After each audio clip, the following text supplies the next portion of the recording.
اینجا زادگاه فریدون شمسیدین، یکی از گمانبران حمله به کراکوس سیتی هال مسکو است. اهل عائله او بعد بازپرسی مقامات به خانه برگشتند، اما با روزنامه‌نگاران صحبت نمی‌کنند. اول گفتند که هیچ کس در خانه نیست. بعداً اشاره کردند که مقامات صحبت با روزنامه‌نگاران را منع کردند.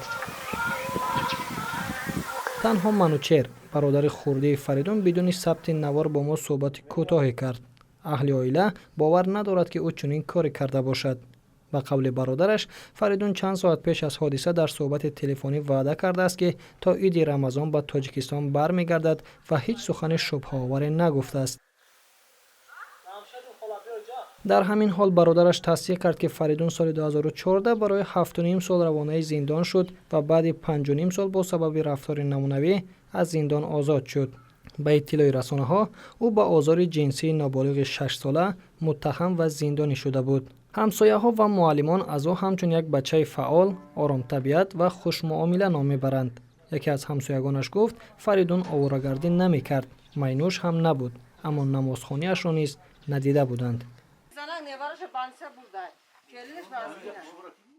در رابطه با حمله تروریستی در کراکوس سیتی هال همگی 9 شهروند تاجیکستان بازداشت شدند. امامعلی سعیدزاد، مذهب جمعه، ازیا پلوس.